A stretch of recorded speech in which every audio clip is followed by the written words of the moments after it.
Bienvenidos a un nuevo programa de personajes de la Venezuela virtual. Esta vez estoy con un amigo que, bueno, vamos a hablar de muchos temas interesantes, que ha vivido en Europa, que ha vivido en Francia y ahora está acá en Austria. Se trata de Gustavo Valles. ¿Cómo estás, Gustavo? Muy bien, contento de estar aquí en tu espacio. Y bueno, con mucha expectativa, saber qué vamos a hablar. Sí. Mira, ¿cuánto tiempo tienes realmente en Europa? Bueno, yo llegué principalmente a Francia y ahí pasé más o menos 20, 22 años. Ahí tengo mis hijos.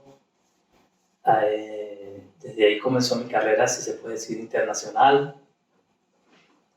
Que antes había hecho otros viajes, pero no con tanta fuerza como desde que llegué a Francia, que ahí empecé a trabajar con muchas orquestas, muchos grupos, y siempre en la búsqueda, ¿no? En la búsqueda de identidad y de comprender el mundo. Y después decidí estar en Austria, porque me llamaba mucho la atención el sistema cultural austriaco, el sistema de orquesta, cómo funciona. Entonces quise acercarme un poco a esa forma de este país. Bueno, yo te he visto a ti principalmente las veces que ha venido como a presentar, digamos, los tambores y esas cosas, ¿no?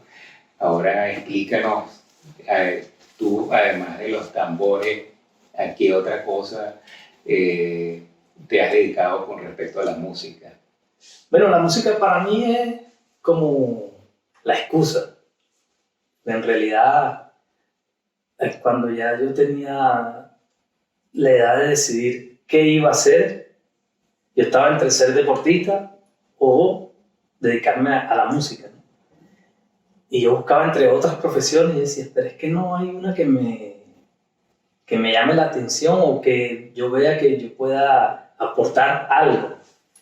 Entonces, dije, bueno, yo creo que lo más importante es investigar, buscarlo, salir a buscarlo, conocer el mundo. Entonces, la música, a través de la música, pude entrar en esa dinámica de viajar para comprender cómo se hacen las cosas en otros sitios.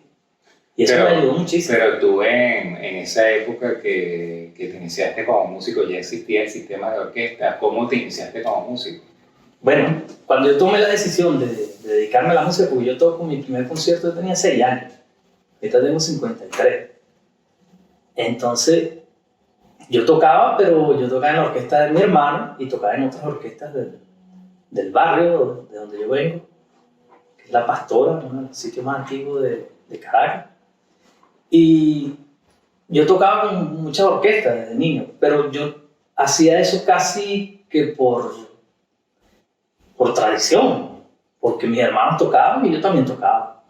Pero yo nunca me había planteado eso como una profesión o que yo me iba a dedicar a eso. Cuando me di cuenta que los estudios no me llamaban mucho la atención, los estudios convencionales, ¿no? Yo dije, bueno, déjame ver que haciendo esta actividad yo me siento bien, déjame investigar. Entonces, ahí fue que yo decidí estudiar música. Y me inscribí en muchas escuelas al mismo tiempo. Entonces, para muchas personas eso era, no hallaban cómo clasificarme, porque yo me inscribí en las escuelas, en el sistema de orquesta, y comencé estudiando violonchelo en el núcleo de San Agustín, en el núcleo de la Orquesta Sinfónica de San Agustín. Pero al mismo tiempo me inscribí en una escuela que quedaba en Chacao. Me acuerdo que el profesor era Tiero Pesutti, a estudiar solfeo. Pero también me inscribí en la José Ángel Lama. Y si tenía tiempo me inscribí en otra escuela. Así. O sea, yo lo que quería era conocer cómo funcionaba. Me llamaba mucho la atención. Entonces lo que no aprendí aquí, lo aprendía por allá. Pero al mismo tiempo me inscribí en otra escuela, una escuela de música de percusión, que fue muy importante para ese proceso venezolano, que fue la escuela de Sarria, que esa escuela pertenecía al CONAR. Y ahí yo estudiaba bongo. Yo estudié con el profesor Orlando Polero. Y después me inscribí en los talleres del 23 de enero con Miguel Urbina, estudiando tumbador. Y entonces yo paseaba por todos esos universos. Yo decía que era la parte musical. Ahora comprendo que esa era la excusa. Era en una búsqueda de identidad, de comprender qué es lo que pasa con nosotros los venezolanos. Y eso me llevó hasta África. He ido varias veces a África tratando de comprender qué es lo que nosotros somos como venezolanos. Y así fue que mi proceso, pues yo comencé en varias disciplinas musicales al mismo tiempo. Inclusive pasé por la danza, en un grupo de danza de la Universidad Central de Venezuela, que creo que todavía existe, que se llama La Trapatiesta, en el cual yo comencé bailando y como músico, hacía las dos cosas. Después me di cuenta que la danza es muy difícil, es una disciplina muy complicada. Entonces, no, con mucho respeto, ya la dejé. Aprendí algunos pasitos, pero... Ahora para TikTok, como no. Sí, ahora prefiero dedicarme a tocar para que otros bailen. Mira, pero bueno, yo creo que muchos de nosotros, los venezolanos, pasamos por esa búsqueda también, ¿no? Porque en Venezuela, de alguna forma u otra, se ha diluido nuestra identidad. O sea, no tenemos muy claro, por ejemplo, tipo música, no se sabe hacia dónde vamos, en qué región nos quedamos. O sea, ahorita, por supuesto, con las facilidades que hay, las personas pueden combinar tipos de música de muy temprana edad, pero hace algunos años tú crecías con lo que había en tu región, en tu pueblo, en ese sitio donde naciste, y había cosas que ignorabas y que también eran del mismo país. Y luego entonces descubrías que existía más de lo que tú sabías. Y yo sí creo que en un país tan grande como Venezuela no se puede enmarcar a todo el mundo con un concepto unificado de lo que es la dieta diaria o la forma de bailar o la forma de cómo tú hables exactamente, sino que hay que admitir que hay algo de diversidad y que es así, pues. O sea, a mí me llama mucho la atención nuestro país porque tú hablas con un venezolano y tiene una visión del mundo, que él va a defender esa visión, pero que muchas veces esa visión que están hablando del mismo país no corresponde a otro venezolano que está, no sé, a 1 metro de distancia. Y estamos hablando del mismo país, pero cada quien lo describe desde un punto de vista. Y eso a mí me llamó mucho la atención. Entonces me da la impresión de que es como cuando tú dices que esto es azul. ajá. Y como tú lo ves desde ahí, tú vas a defender esa posición. Pero si yo lo veo de aquí, yo te voy a decir, no, el azul no existe en Venezuela. Porque de este lado no hay azul. Entonces su visión también es correcta. Pero a lo mejor lo que hay que ver es esto completo y que a lo mejor sí tiene azul, tiene beige, tiene gris, tiene muchos matices. Y yo creo que eso es Venezuela. Nosotros tenemos tantas cosas, pero hay tanta riqueza en Venezuela. Lo único que no tenemos es elementos unificadores. Y yo me he dedicado ahora a esa tarea. Conseguir espacio, tratando de compartir con diferentes universos de lo que es nuestro país, aceptando las diferencias y tratando de comprendernos, buscar terrenos donde podamos compartir. Pero eso requiere una cierta tranquilidad, porque no es porque tú tengas tu visión que yo voy a pensar que tú estás errado, ¿no? Tú puedes tener tu visión, podemos compartirla. Si tú lo ves azul, bueno, yo voy a tratar de comprender por qué azul, déjame ver. Y de repente descubro que es azul y digo, pero ese color también es bonito. Sí, o llamas azul a algo que es casi que un negro. Sí, sí. Algo más cobalto, no sé. Sí. Tú compartes la forma de ver el otro. Yo creo que, por supuesto, que uno tiene que llegar a un momento en que saca sus conclusiones en cuanto a qué gentilicio pertenece o cómo es su relación con respecto a sus raíces. Pero por lo que va el mundo, yo creo que nos tenemos que ir olvidando también un poco de este concepto país y de tratar de meternos en una gaveta a todos porque nacimos en un sitio. Tenemos que abrirnos a aceptar que todo fluye, que en algún momento estamos aquí, en otro momento estamos allá, y que somos parte de un cosmos, somos parte estamos en la misma piscina. No es que estamos en distintos lugares o que pertenecemos a distintas clases, estamos en la misma piscina y no importa donde tú estés, puedes afectar a los demás, puedes causarles alegría a los demás, puedes contribuir al bienestar global o todo lo contrario. Claro. Pero algo que me ayudó, que me ha ayudado, es el hecho de poder viajar. Cuando tú viajas, tú consigues elementos que tú ni te imaginabas en otra parte del mundo, que tú dices, bueno, pues esto se parece a lo que yo tengo en mi país. Entonces te das cuenta que no somos tan diferentes como la gente quiere presentar las cosas. A todos nos da hambre. Exacto. A todos nos da sueño, y cuando no te da sueño es porque quizás hay un problema. Pero casi todos tenemos las mismas necesidades. Tú sabes que ahora que prácticamente todo se ha estudiado, que está estudiado esto del ADN y esas cosas, bueno, se ha demostrado que la diferencia, por ejemplo, entre una persona virtuosa como tú con los tambores y una persona cero virtuosa con los tambores como yo a lo mejor, es una cosa ínfima la diferencia genéticamente.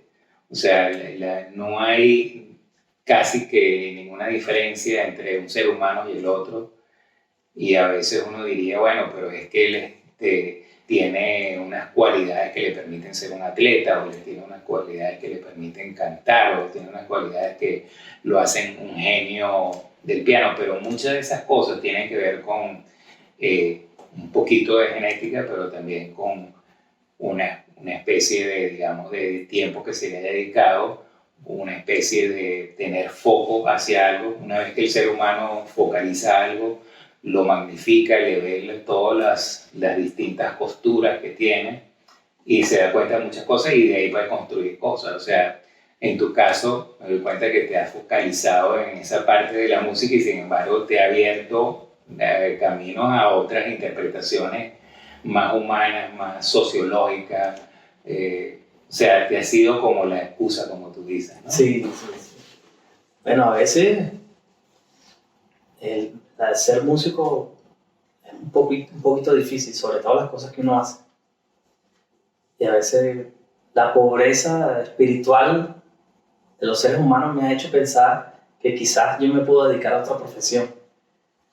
Y he pensado mucho, a lo mejor jardinero, me dedico a las plantas, esas cosas que merecen más atención, que a veces yo le doy la vuelta al mundo para hacer un concierto a una gente que muchas veces ni siquiera aprecian lo que tú estás haciendo.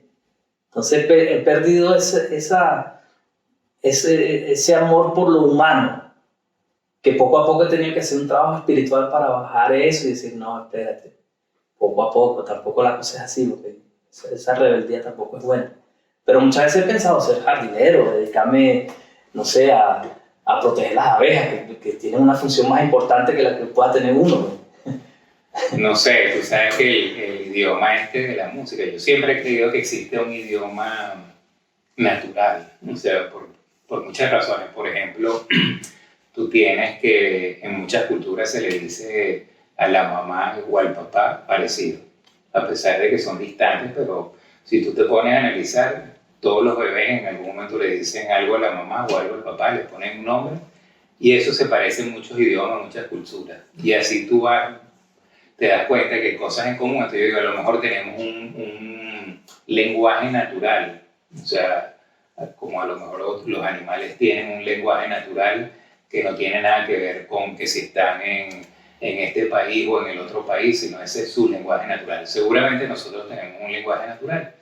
Y una de las cosas que yo veo que afecta a todo el mundo casi que por igual es la música. Hay unos tonos de música que te deben llegar a alguna parte de la corteza cerebral que hacen un efecto parecido en casi todos. Lo que pasa es que tú tienes que escucharlos. O sea, en el momento que tú te sintonizas, llegas en ese momento en que te conectas.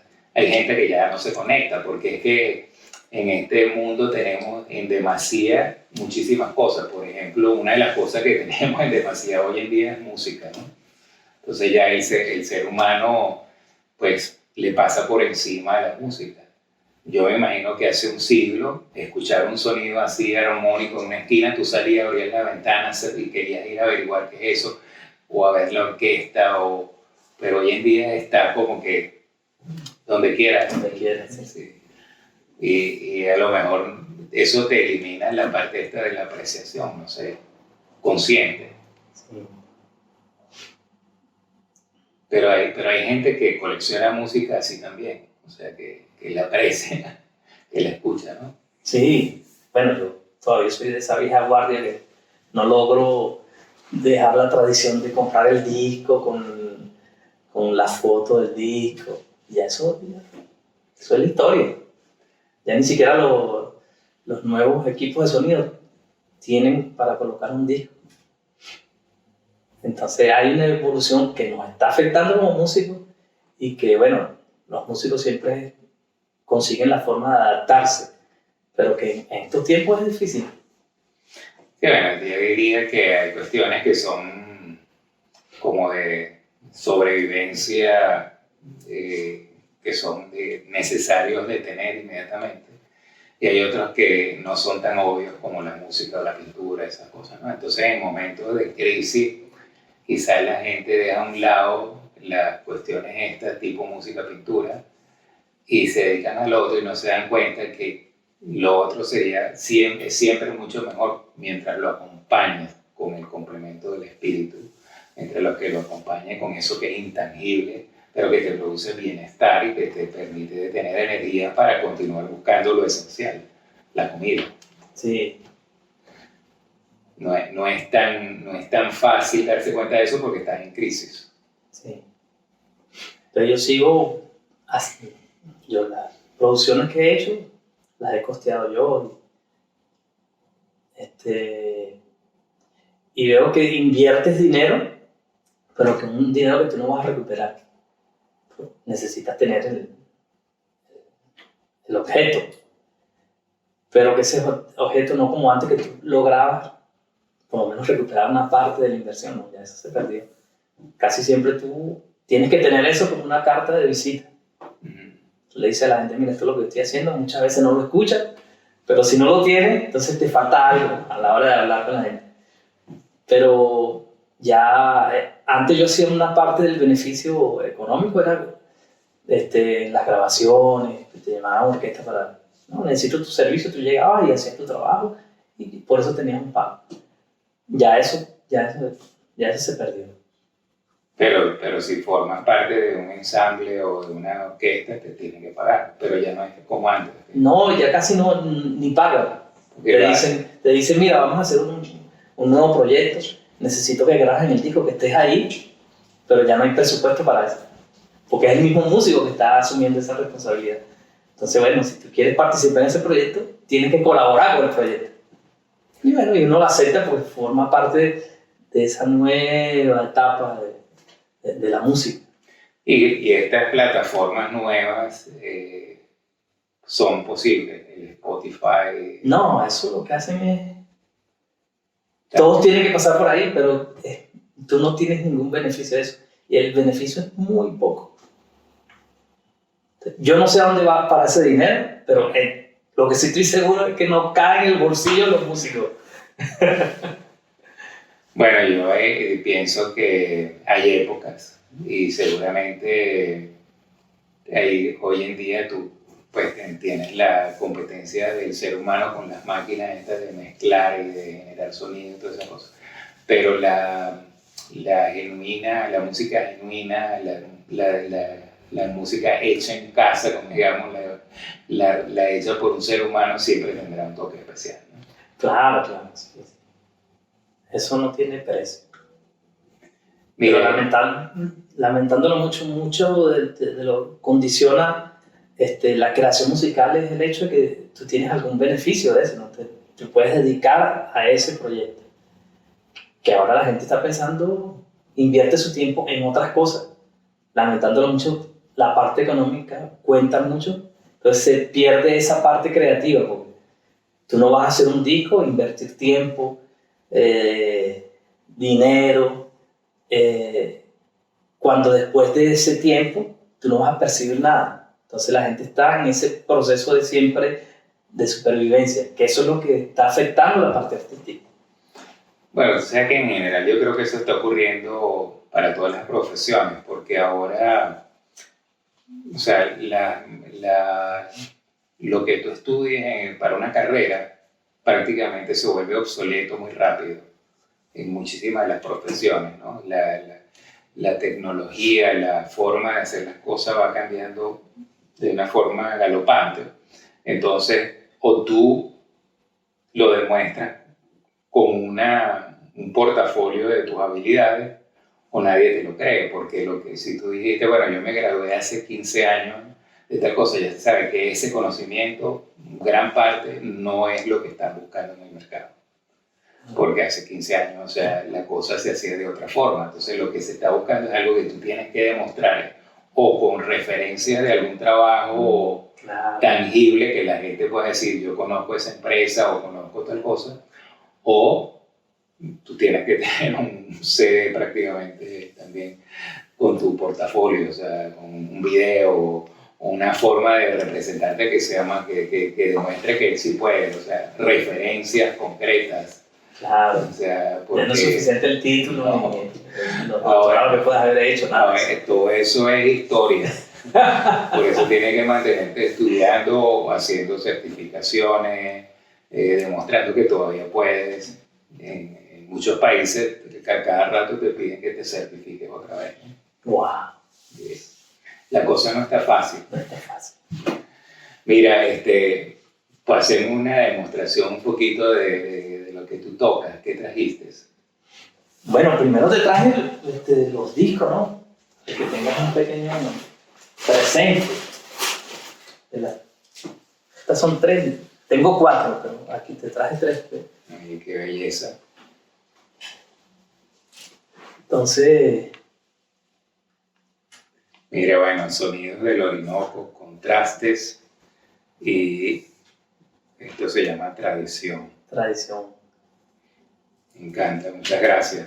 Entonces, en esos 3 es más o menos la forma como yo voy a presentar mi música, ¿no? Que no es mi música, porque yo no soy compositor. Tengo algunos temas que son míos, pero cuando hablo de mi música es la música que yo interpreto y la música que trato de desarrollar. Lo que yo trato de mostrar al mundo es esas cosas en las cuales los venezolanos no creen mucho.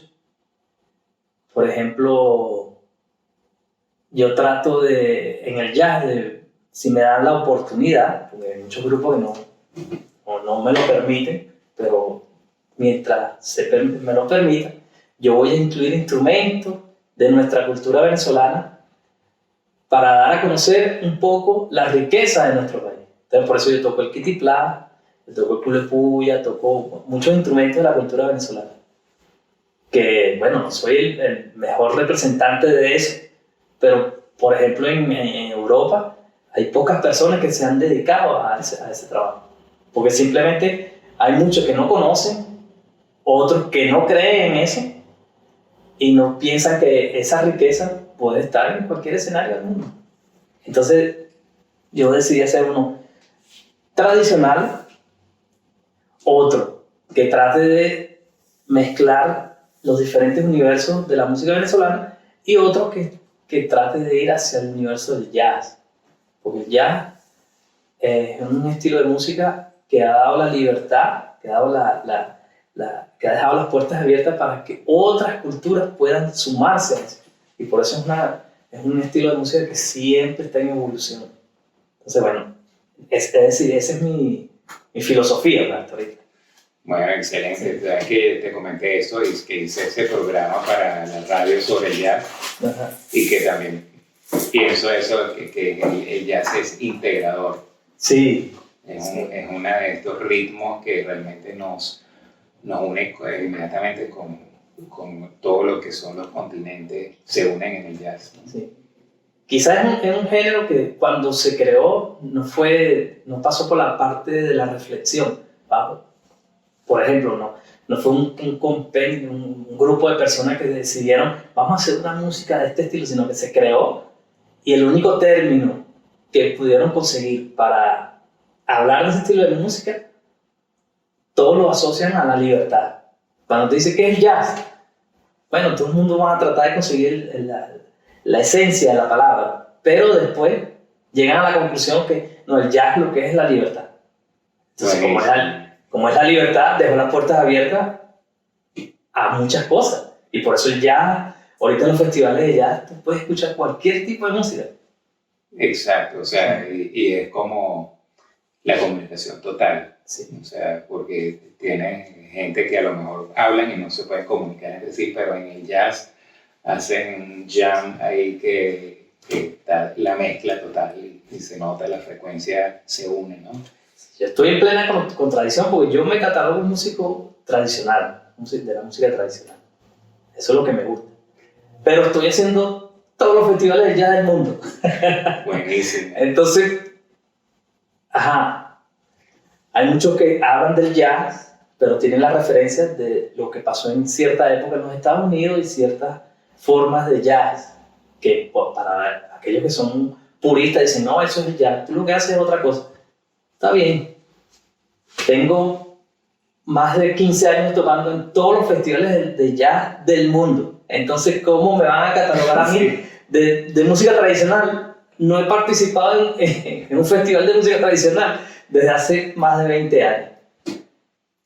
Lo que hago es un concierto de jazz. Tengo una lista de... Magnífico. Mira, Gustavo, me voy a poner de camarógrafo para enfocarte mejor, ¿ok? Bueno.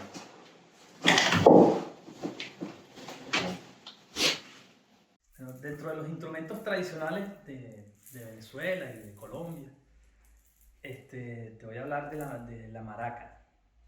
De este estilo de maraca, que es una maraca que le llaman la maraca de palo cruzado, porque este palo cruza la tapara. Entonces por eso le llaman el estilo de maraca palo cruzado. Y se tiene que tocar de esta forma, porque las semillas que tiene adentro, que se llaman capacho o pumesapo, golpean la parte de arriba de la tapara. Porque como tienen el palito, si las tocas así, tienen otro sonido. Entonces consideran que este es el sonido más apropiado. Así. Entonces, mucho se habla de esta maraca, está un poco de moda, porque muchos grupos de proyección la han importado en el mundo.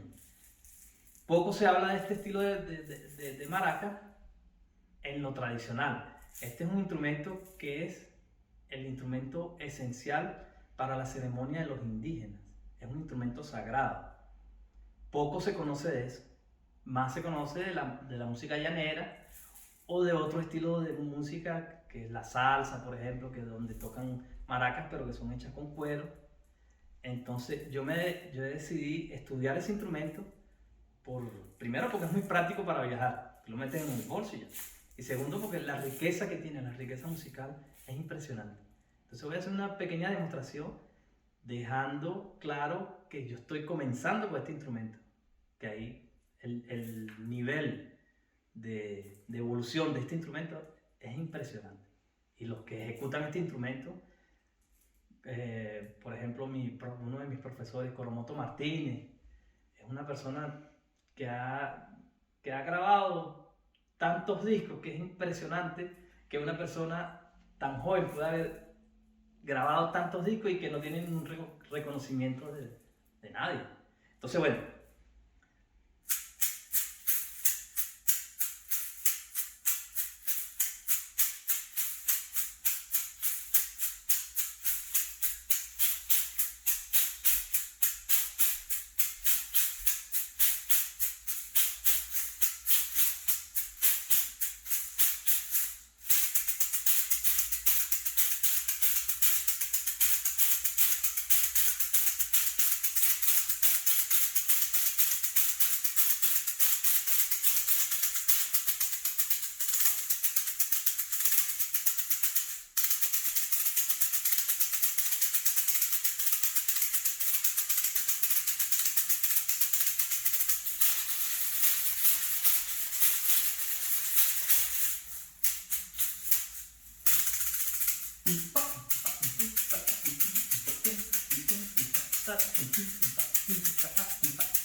Perfecto, una belleza eso. Te felicito realmente.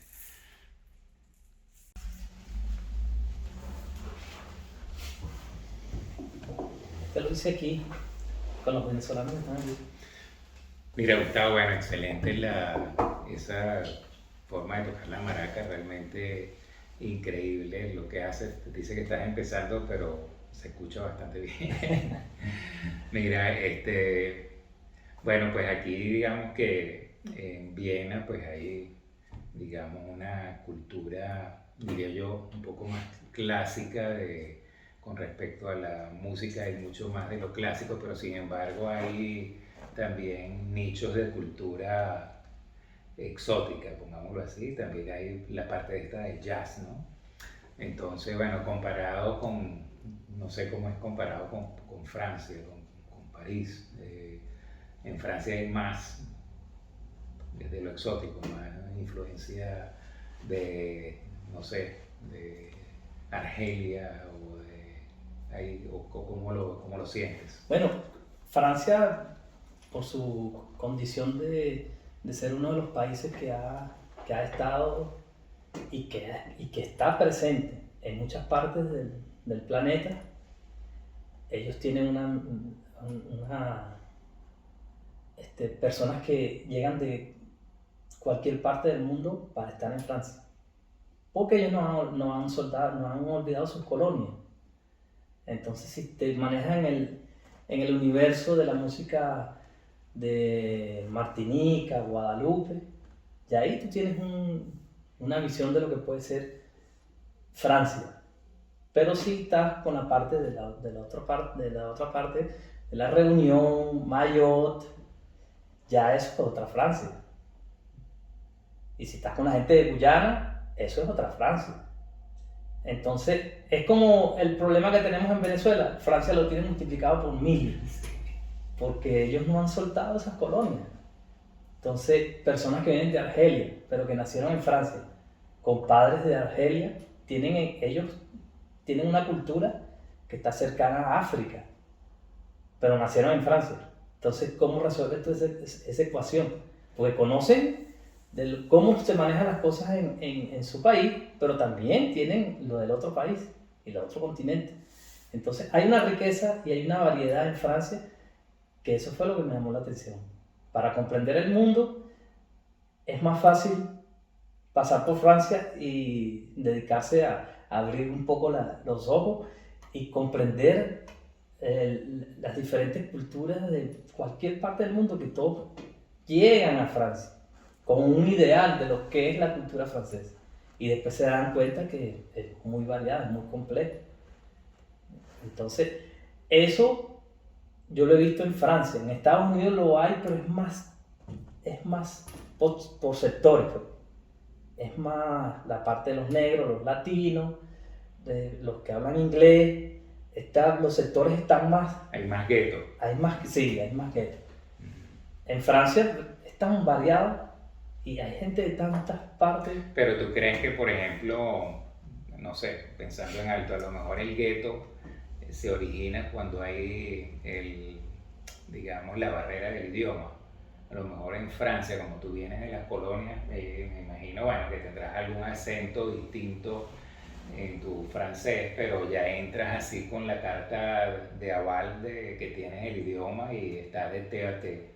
Y a lo mejor cuando tú vas de chino a Francia, existen barrios chinos en Francia, me imagino que se aíslan. Sí, París, el barrio chino es impresionante. Se aíslan, impresionante, ¿no? Sí. O sea, a lo mejor una forma de integración y de mezclarse rápido es ya traer el idioma, ¿no? No sé. Bueno, es un poco más complejo eso, porque mucha gente, por ejemplo, hablan francés correctamente, pero manejan 5 o 6 lenguas africanas. Pero entonces el francés es el idioma que les permite relacionarse con todo el exterior. Uh-huh. Pero después ellos tienen todo un conocimiento y con ese conocimiento cercano a su cultura.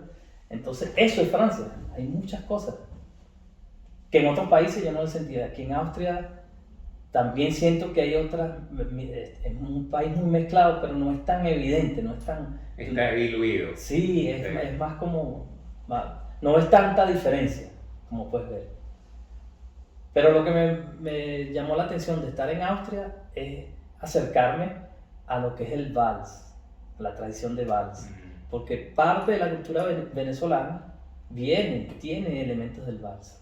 Entonces yo quería comprender esa diferencia de cómo se ejecuta el vals en Venezuela y cómo se ejecuta aquí, que aquí es como la cuna de ese estilo de música, la música a 3 tiempos.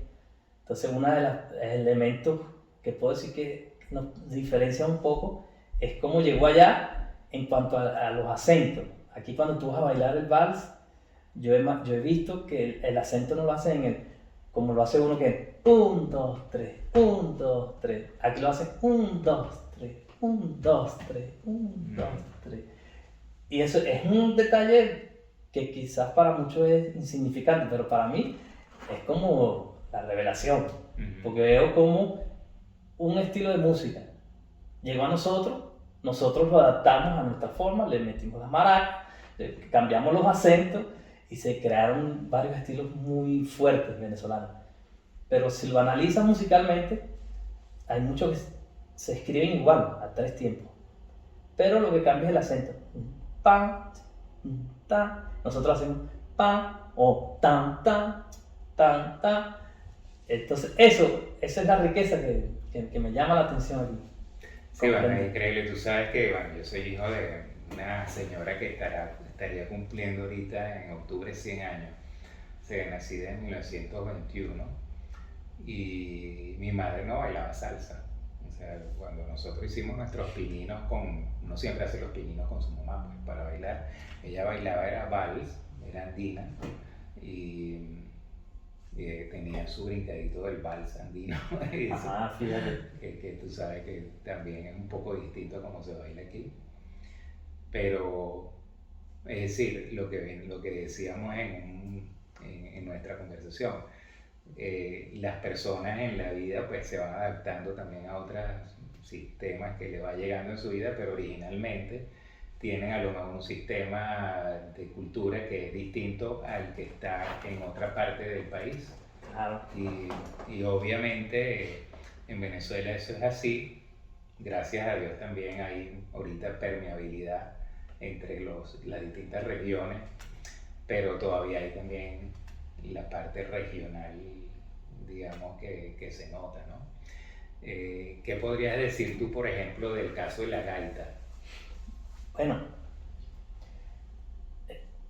el caso de la gaita, yo comencé a interesarme en la gaita, que es la gaita, que llaman la gaita de furro, en Europa.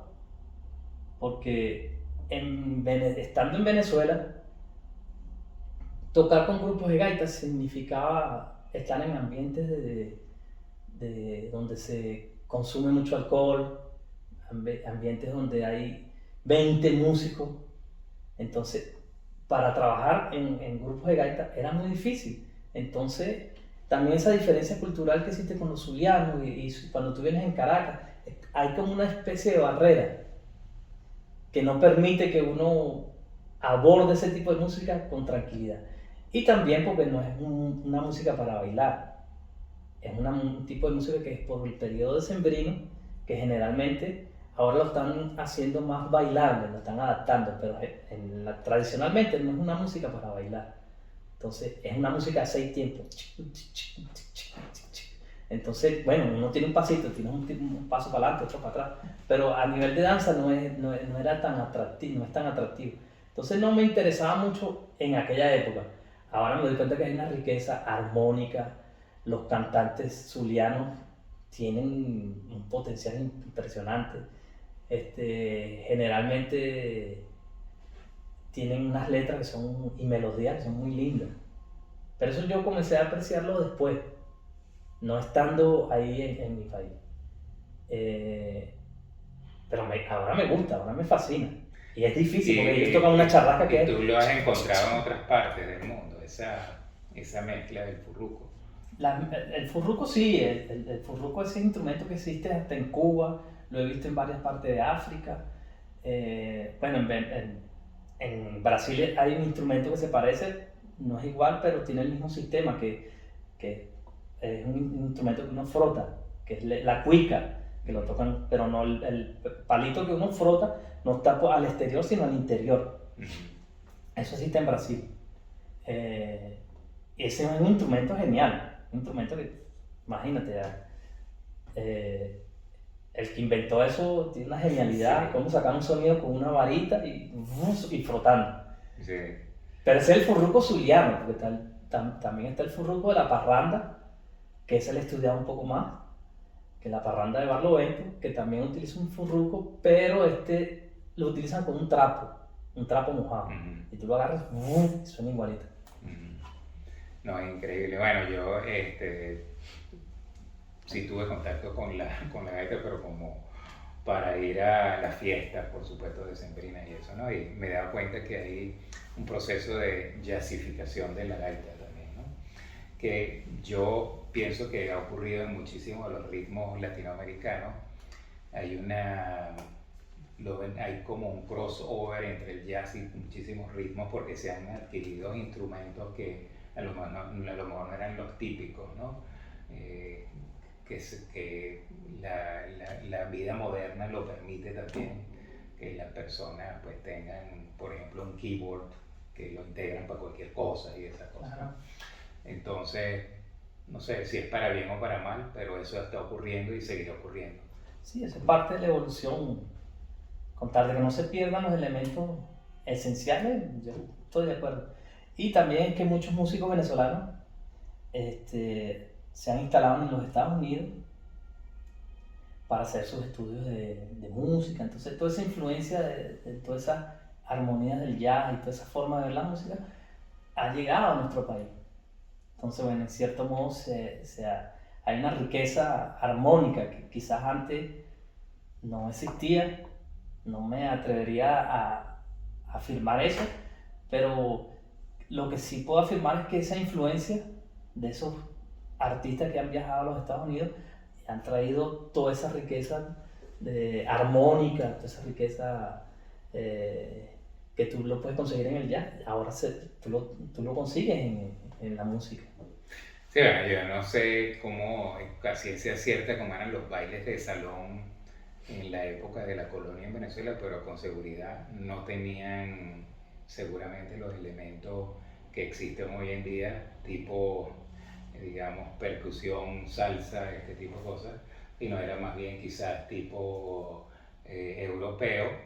En algún momento algo pasó que a lo mejor comenzó el joropo, no tanto como baile de salón, pero sí baile de finca, baile de hacienda, baile de fiesta de pueblo. Yo he estado en fiestas de pueblo ricas con muchísimos joropos y la gente baila y no era parte quizás de lo que se bailaba en los hoteles de Caracas y eso, pero era lo que se bailaba en la calle, el joropo.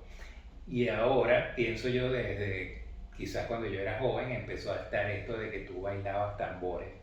O sea, eso entró como una época en que se volvió moda, que todo el mundo bailara tambores en algún momento de la fiesta. Entonces, bueno, nosotros yo creo que hemos ido integrando cada 10 años algo a lo que aceptablemente en un salón. Claro. Entonces, bueno, una fiesta venezolana tiene muchísimos ingredientes buenísimos y quizás de origen distante, pero que están ahí totalmente. Y yo diría que la hora loca debe ser así como la mezcla de todo. Sí, porque tú vas a una fiesta venezolana y comprendes esa necesidad que tiene el venezolano de como un poquito de muchas cosas. Los matrimonios, bueno, no sé, creo que ahora no se celebrarán. No, sí se celebran. Pero antes uno siempre estaba tocando en los matrimonios y llegaba una hora que te pedían un tipo de música especial. Y en muchos de los casos nosotros rezábamos porque no llegaran los mariachis a las 3 de la mañana, porque ya uno estaba a punto de irse a su casa, pero si llegaban los mariachis tenía que esperar que ellos terminaran su set, entonces en vez de irte a las 3 te ibas a las 4 o a las 5. Entonces, en los matrimonios venezolanos siempre tenían esas mezclas. Y la hora de los mariachis a mí nunca se me olvida porque yo decía, yo rezaba, ya estamos terminando, que no llegue. Y llegaba la trompeta y ya decía, bueno, relájate y espera. Y no solamente llegan, sino que la gente se sabe las canciones. Sí, o sea, sí.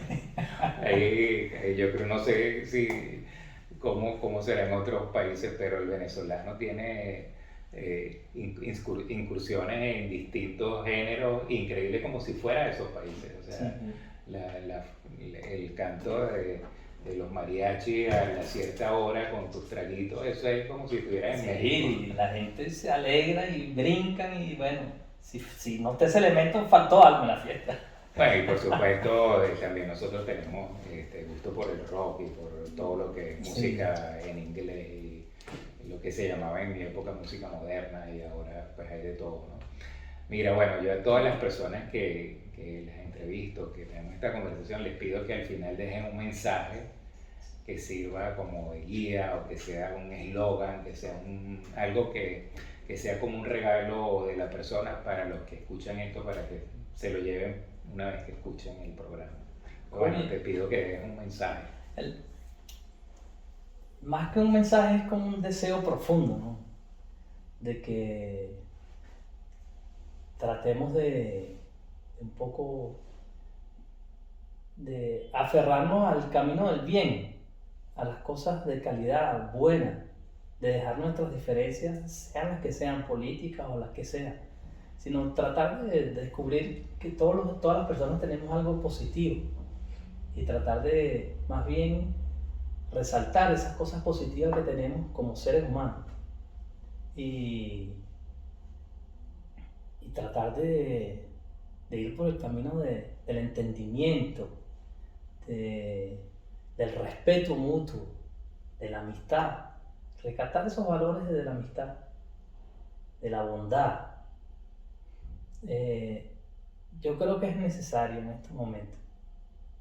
Los seres humanos tenemos que comprender que no tenemos otro lugar, tenemos un planeta que es una maravilla y tenemos que cuidarlo, tenemos que defenderlo, tenemos que educarnos, porque la educación no es tan solo una responsabilidad de los padres muchas veces hacen lo que pueden, pero en la medida que uno tiene las ganas, uno puede buscar, y más ahora que hay tantas cosas, uno puede informarse, uno puede buscar un camino de investigar sobre las cosas y no quedarnos en lo que ya está hecho. Pues.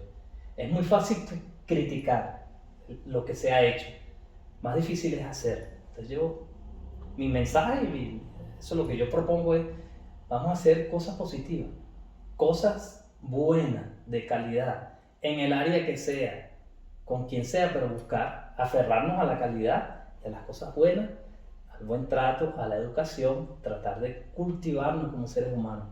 Ese es mi mensaje. Precioso ese mensaje, me parece buenísimo para terminar, que bueno, que las personas se cultiven, pero también que se den la oportunidad de escucharse. Claro. Hay muchas formas de aprender del otro. Y en esta conversación he aprendido muchísimo de ti y pienso que eso es una de las cosas que se han perdido, darnos el tiempo de escucharnos, darnos el tiempo de que la otra persona desarrolle un tema. Y de conocernos. Y después tú decides si la persona tiene más elementos negativos que positivos, bueno, simplemente alejarse de esa persona y él tiene su camino, yo tengo el mío. Tratar de, en la medida de lo posible, tratar de aportar cosas positivas, pero si tú ves que la persona no es receptiva, tampoco lo vas a obligar. Claro. Porque es imposible. Claro, pero digamos que yo diría que la mayoría de las personas tienen siempre algo que te gusta. Sí. O sea, no necesariamente te tiene que gustar todo el paquete, pero siempre hay algo que te gusta y ahí te puedes enganchar. no tienes que tener 1 millón de amigos, pero tienes que tener un grupo de amigos que te dejen algo y escucharlos. A veces hemos llegado a la situación en que estamos 10 amigos y 10 celulares. Sí. Y a veces digo, bueno, ¿qué hablamos? Bueno, la verdad es que no puedo reportar qué hablamos porque estuvimos en 10 distintos mundos, cada quien en su mundo. Sí. Mira, bueno, un abrazo Bueno, y encantado. realmente súper agradecido y me encantó muchísimo hablar contigo. Igual, igual.